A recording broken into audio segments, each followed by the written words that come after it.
Hey guys, welcome to Think Outside of the Box Praise Dance Challenge. I'm really excited about how we're going to end this 30-day challenge. I may do a bonus, I'm not too sure, depending on how the Lord leads me, but I want to end discussing praise dance competition. So I want to talk to praise dance leaders who are engaged in, always inviting or involving their teams in praise dance competition on a yearly basis. So again, this is coming from a therapeutic approach. I'm not here to bash, I'm not here to judge. I really want to discuss and start a serious conversation about praise dance competition.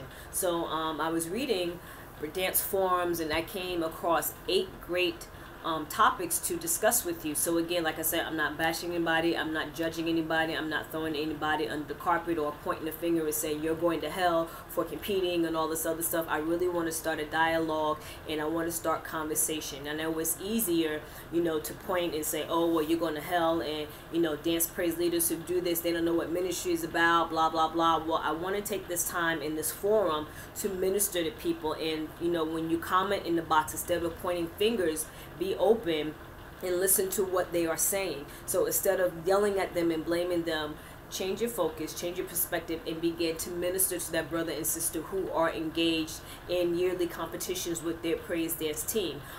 Explain your position, your perspective, give scriptures, that's all fine. But again, remember, you're not helping anybody if you're pointing the finger and telling them that they're going to hell and they don't know what they're doing.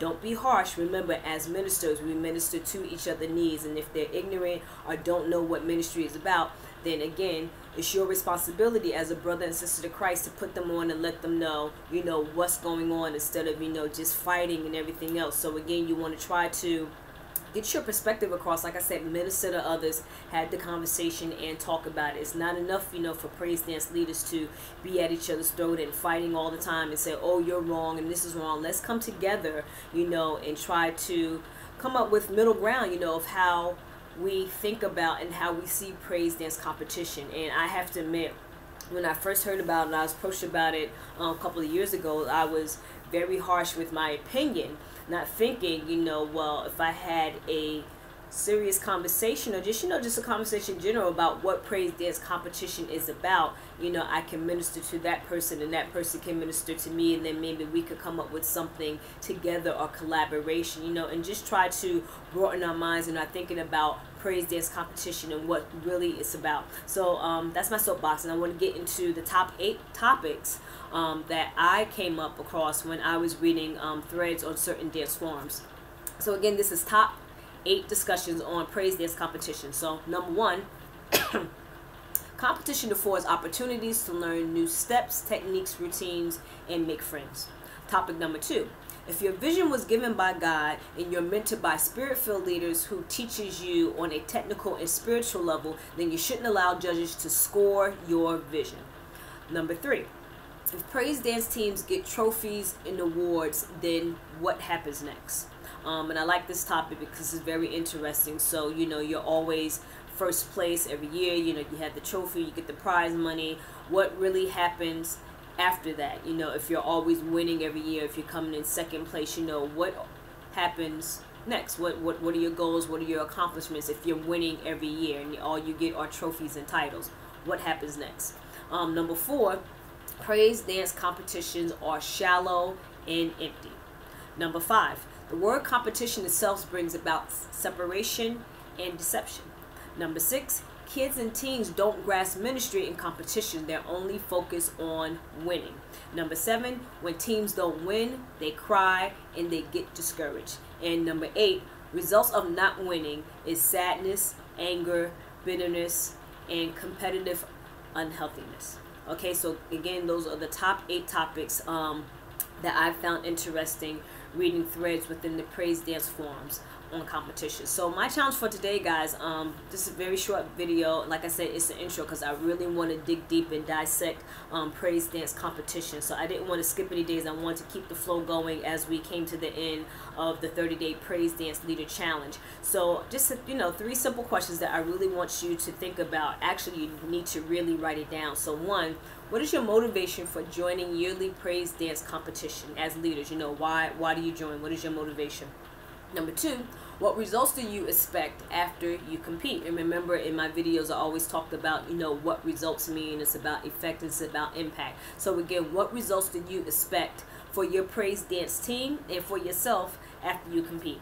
And number 3, how does competing with other praise dance team minister to your team and to yourself? And be very honest, you're not getting grading on this. You know, we're just focusing and looking at the heart of a leader, and you know what really motivates them to do the things that they are doing. And be honest, you know, leaders sometimes, you know, they just lead praise dance ministries because it's an activity for a kid, it's an outlet, it's an outlet for them. They want to get into dance and choreography. Ministry isn't a concern, you know, they just see it as a performance aspect, and that's okay. If you don't know what ministry is and you're doing it for those reasons, if you're ignorant to what ministry is, then fine. So like I said, I'm not here to bash you. I just want to educate you that praise dance ministry, it is about ministry, and there's 3 components. It's about serving God, it's about serving the church, and it's about serving the world. So again, if you're new to, you know, leading a praise dance ministry, or you've been in it for a long time and you've lost your focus and you lost your way, then I'm here to help you to get back on track. So again, I think this is a